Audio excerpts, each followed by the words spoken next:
mbọ m na-agba bụ ka nkụzielụ ndị mmadụ otu ụwa anyị nọ na ya si arụ ọrụ, the mode of operation of the universe that we all live in. Ọ bụrụ na ịghọta otu ụwa anyị nọ na ya si aga, okwe gị wee mara otu ị ga-esi were ebi, maka na mmadụ ịbụ ofeke jọgbukwara n'onwe ya. Achọ nke ịmata na the universe anyị nọ na ya bụ ụwa, onye ọbụla nwere common network of connectivity. Ihe niile nọ n'ụwa dị interconnected to the source. Mụnwa bụ ife fọrọ efe a bụ ezi nwa Anedo adị connected to anyanwụ. Nke nwa na-ene m anya n'ebe ị nọ, ịdị connected to anyanwụ. Onye nke ọzọ gị na ya nọ dịkwazị connected to anyanwụ. Anụmanụ niile nọ n'ụwa, ukwu osisi niile nọ n'ụwa, mmiri niile nọ n'ụwa, aja ana niile nọ n'ụwa, chi niile nọ n'ụwa dị connected to anyanwụ. Ọnya mere na mụ nwa otu ịfọrọ m nọ ebe a, enwere m ike nedo anyanwụ anya, wenie aka m enu, kpọọ afa nke nwa na-ene m anya. Mkpọ afa gị akọneti ya m to gị nwa, maka na once m pronounce afa gị n'iru anyanwụ ahụ, chi gị azago. Na afa gị bụ the code mmeju wee mee gịnị wee rute ebe ị nọ. Otu o si wee bụ na mmadụ niile nọ n'ụwa dị connected to that one energy source. Mana ọ bụzie na nchọzie not this particular person ka m chọrọ ịconnect with, ewere m afọ onye ahụ, afọ onye ahụ wee wuru code mmeju wee reach the person. Ewe mgba afa gị n'iru nyanwụ anyanwụ, chi ga-ewe eza. Ewe mgbachi gị okwu maọbụ merụchi gị ihe m chọrọ imerụchi gị. Ịghọtara ihe m na-ekwu? Na mmadụ niile dị interconnected. Ihe anụnwa ahụ the principle na-achị ụwa anyị nọ na ya, interconnectivity, universal networking. Na ọ bụrụ na ịghọta ife a, ị marụ ụwa anyị nọ na ya, otu ị ga-esi wee na-ebi, ka ife wee na-emerụ gị otu isi wee chọọ. Na-ege ntị, onye anụnwa bụ na mụ kpọrọ chi gị n'iru anyanwụ. Chi gị bụ nye ọ na-represent gị na mmụọ. Ewe mkpọ chi gị n'iru anyanwụ, ewe mgbachi gị okwu maọbụ mmerụ chi gị ife. Ihe ahụ mgbarụ chi gị maọbụ ife ahụ mmerụ chi gị bụrụ ife ọjọọ, ọ ga-amanifest na ndụ gị in the physical. Ọ bụrụkwa na ife dị mma, ọ ga-amanifest na ndụ gị in the physical. Mana ọ bụ ma ọ bụrụ na ị dị in alignment with ya bụ ife nkwuru maọbụ mmerụ. Ịghọta gị ihe nkwuru?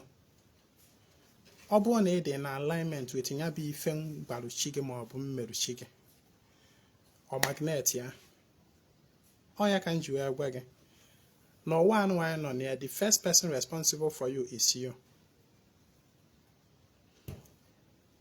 Uche anụ a m bunyere gị na-aga agwa gị the need for you to always be in the right alignment, in the right vibration, so that your chi can always resist the negative vibration channeled towards you from any source.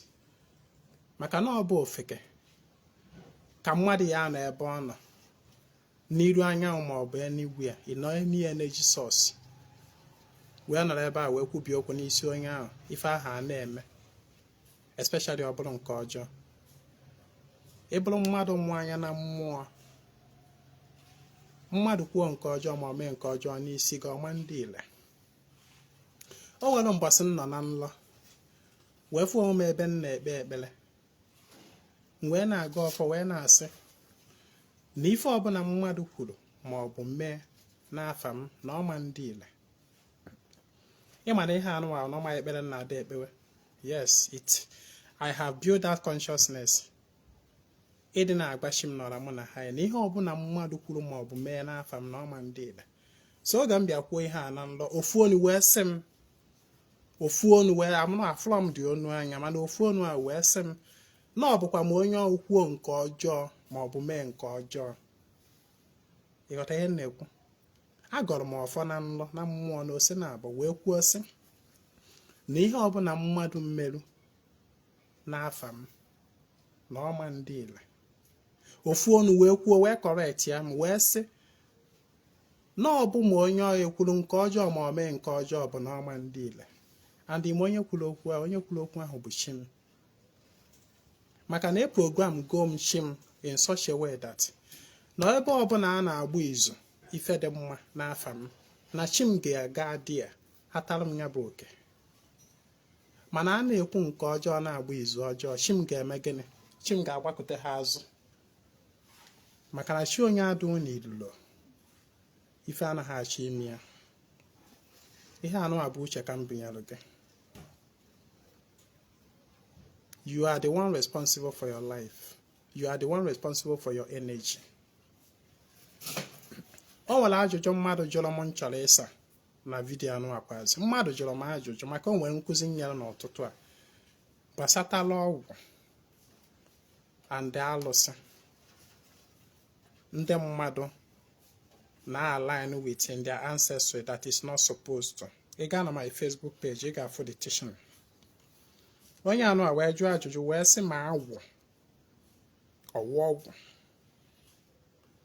Nke bụ eziokwu bụ na agwụ abụla ọgwụ. Agwụ abụla alụsị. Agwụ bụ mmụọ.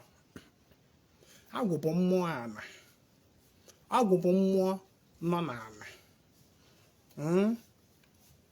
Maka onye ahụ na-asị na ọ bụrụ na ya lụọ agwụ ya mechaa na nwụọ, ma agwụ ahụ duto na ya anọghọzie ịdị na-echukwu ya, ma agwụ ahụ o nwere ike ịdị na-enye ụmụ ya nsogbu. Nwee si ya mba. Maka na agwụ bụ your ancestral spirit force. Nwa gị oge nye nsogbu bụ nwa gị dị agwụ malụ in particular, and ọ mara ya na ọ ga-alụ ya alụ. Ịma na onye ahụ nidikwara ya align with agwụ. As a matter of fact, nwa afọ Igbo ọbụla kwesịrị align with agwụ ancestor ya.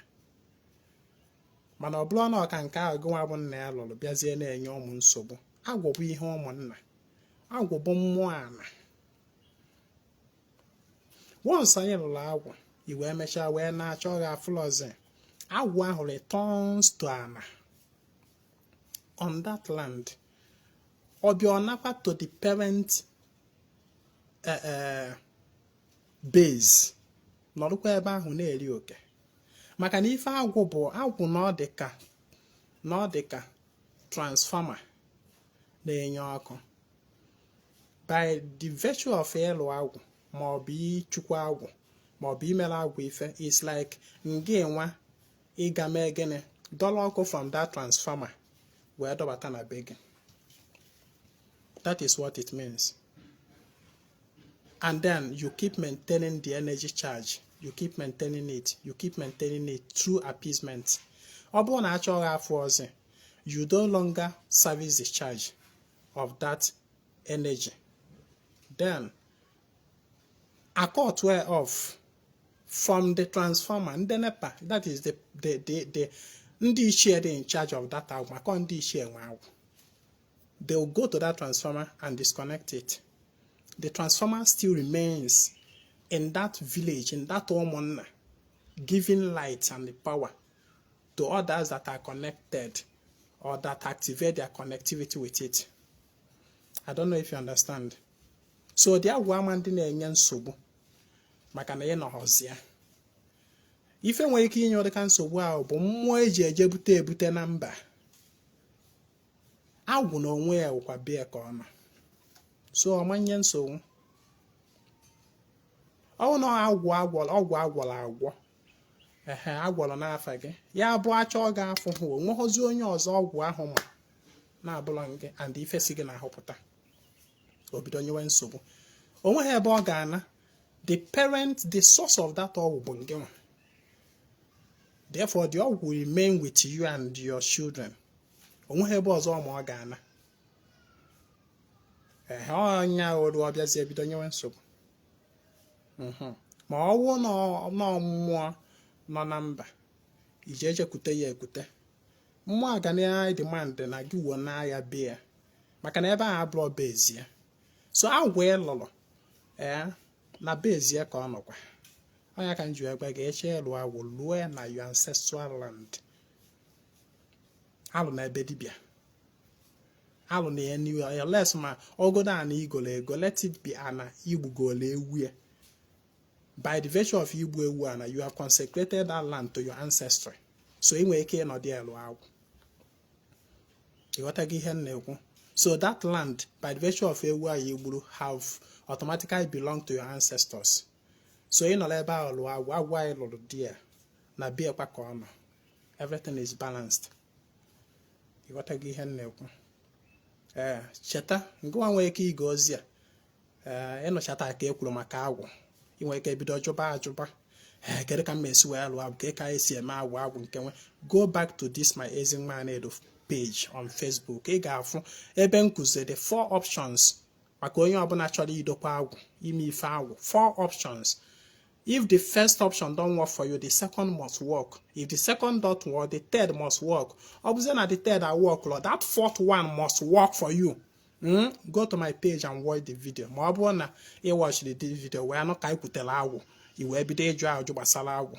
Go to that my page, Ezinwa Anedo Facebook page. Watch that video. I titled it 4 options for appeasing agwụ. Watch it and you will understand how to go about your agwụ appeasement. My name is Ezinwa Anedo. I come for a total restoration of ọdịnala omenala Igbo. Nye aka wee na-agbasa ozi m. Message ga na-abịa often. Otu o si abịa ka m esi wee na-atụpịa. Ịghọta. Oke na ọrụ dịrị gị ebe inye aka wee na-agbasa ya bụ ozi ka ndị ọzọ wee nwee ike na-enwetakwana ya. Cheta na echi bụ Salaka. Nkwa ọbụla bụ Salaka na obi anyị, Salaka ndị mmiri. Be part of it. Maka na testimonies karakwa. Ndị mmiri nọkwa n'ọrụ. Ekenere m ọnụ. Ya gaziela ya.